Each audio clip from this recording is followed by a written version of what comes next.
सास से झगड़ा हुआ है। आप अपनी सास के ऊपर बहुत गुस्सा है।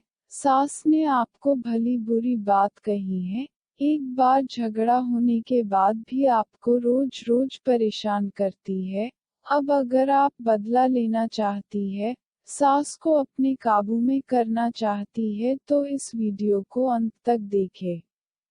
अगर आपकी सास ने आपकी नाक में दम कर रखा है तो ये वीडियो आपके लिए है। ये वीडियो में जो उपाय है उसके करते ही आपकी सास आपसे हाथ जोड़कर माफी मांगेगी। आपकी लड़ाई आपकी सास से हो गई है, घर में कोई भी आपके साथ नहीं खड़ा है, सब सास के तरफ की ही गाते हैं। और आप अकेली पड़ जाती है। आपका पति भी आपकी सास और घर वालों के सामने कुछ नहीं बोल पाता है। जो आपके साथ आपकी सास करती है, आपका पति चुपचाप खड़ा देखता रहता है। आपकी सास आपको बिना बात रोज रोज खरी खोटी सुनाने लगती है। आपके घर वालों को, आपके भाई बहन को ताने मारने लगती है। अगर ये सभी लक्षण आपके साथ होते हैं तो आप इस वीडियो को हल्के में मत लेना, इस वीडियो को झूठ मत समझना। अगर इनमें से एक भी लक्षण आपके साथ न हो तो आप इस उपाय को बेशक मत कीजिए। मगर यदि आपके साथ ये सभी लक्षण हैं और आपकी सास भी आपके साथ ये ही सब करती है तो आप इस उपाय को अभी से ही जरूर कीजिए। तो आज हम आपको इसका उपाय बताने जा रहे हैं कि कैसे सास को अपने काबू में करे, कैसे सास को अपने इशारों पर नचाए। चलिए हम आपको बताते हैं कि आपको क्या करना है। तो आपको सबसे पहले तो किसी घर के बाहर वाले लड़के से जो आपका देवर हो उसको अपने वश में करना है। क्योंकि आपके घर वाले तो आपकी सास की तरफ हो गए हैं। जब आपकी सास आपसे लड़ती है तो आपके पति भी चुपचाप अकेले खड़े हो जाते हैं। आपका पति बेचारा ये सोच में पड़ जाता है कि किसके तरफ की बोलूं, वो किसी भी एक की साथ खड़ा नहीं हो पाता, न तो आपकी तरफ और न ही आपकी सास की तरफ। इसलिए घर से बाहर किसी देवर को अपने वश में करे जिससे वो देवर आपके साथ खड़ा हो जाए और इससे आपके पति को भी हिम्मत मिलेगी कि मेरी पत्नी के तरफ से ये बोल रहा है तो मैं क्यों चुप खड़ा हूँ, और वो भी बस केवल आपकी तरफ की बातें करने लगेगा, जिससे आपका मनोबल बढ़ेगा। अब देवर को आप अपने वश में कैसे करें ये जान ले। सबसे पहले तो आप ये जान ले कि देवर आपकी चाची, मामी या बुआ का लड़का ही हो। उनमें से जिस पर आपको सबसे ज्यादा भरोसा हो उनको इस काम के लिए चुने। अब आपको उसको वश में करना है तो अब आप काले कपड़े पहन लें और सारा श्रृंगार कर ले। फिर आप अपने उस देवर को फोन कीजिए और उसे किसी भी काम से अपने पास बुलाइए। फिर आप उसको बातों में उलझा ले। अब आप उसके सामने दोबारा श्रृंगार करने का नाटक करें और फिर एक कागज पर सिंदूर से उनका नाम और अपना नाम उनके सामने ही लिखे। अब आप उन दोनों नामों को कागज से मिटा दे और अपने देवर और अपना नाम लेकर उस कागज को अपने देवर के सामने जला दे। आपका देवर अब आपके वश में हो गया है। अगर आपको शक है तो उनको चेक करने के लिए आप उनको अपने आप को उनकी गोद में उठाने के लिए बोलिए। अगर उन्होंने बिना सोचे समझे आपको अपनी गोद में उठा लिया तो वो पूरी तरह से आपके वश में हो गए हैं। अब आप चाहे उनके सामने कुछ भी काम कर ले, ना तो आपका देवर किसी को आपके बारे में कुछ बताएगा और ना ही वो आपसे किसी भी बात पर शर्माएगा। और इसका सबसे बड़ा एक फायदा और होगा कि आपका पति भी आपके साथ हो जाएगा और आपकी तरफ की बात करने लगेगा।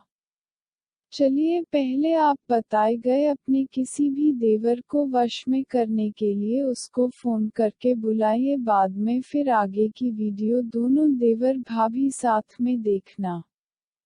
पर ये याद रहे कि पहले देवर को वश में कर ले और फिर ही उसके साथ वीडियो को आगे देखे। अब आपका देवर और आप एक हो गए हैं। आपका देवर अब आपके हर अच्छे बुरे काम में आपका साथ देने को तैयार है। वो बिना सोचे समझे आपके सारे काम करने लगेगा।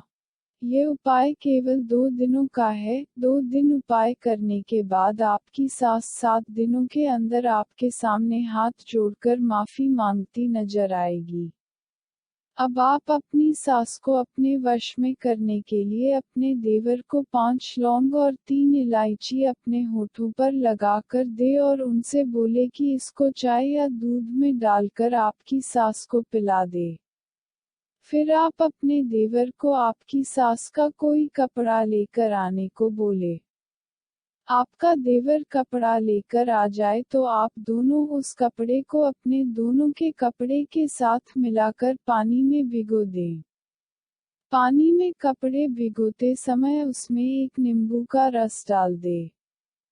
फिर अगले दिन तक उन कपड़ों को भीगता रहने दें।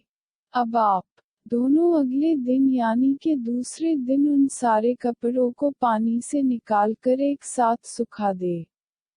अब आप दोनों देवर भाभी को एक साथ पूजा करनी है। पूजा करने के बाद आपको अपने देवर की कोई एक इच्छा को पूरा करना है। इसलिए आप अपने देवर से बोले कि आपकी जो कोई भी एक इच्छा हो वो बता दो।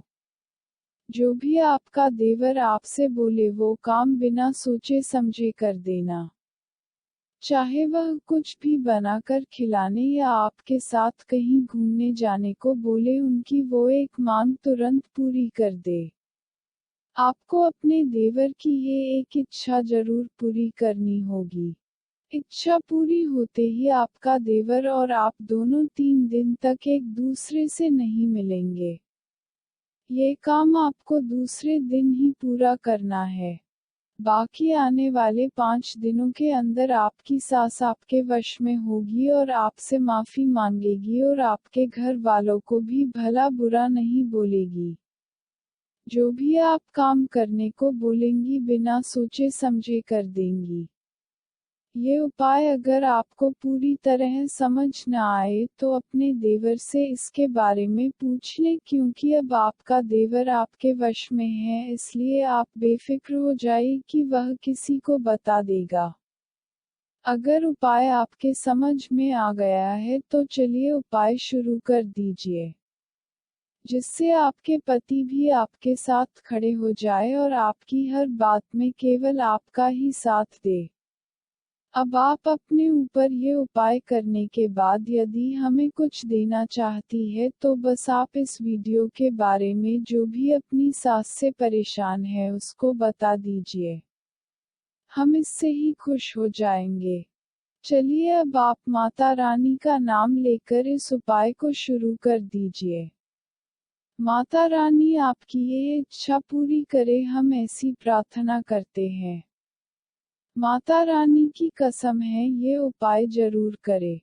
यदि आपने ये उपाय नहीं किया तो आपसे माता रानी नाराज हो जाएंगी और माता रानी आपका कुछ भी विनाश कर सकती है। इसलिए आप अपने लिए और माता रानी के लिए ये उपाय को बिल्कुल अभी शुरू कर दे। सास से झगड़ा।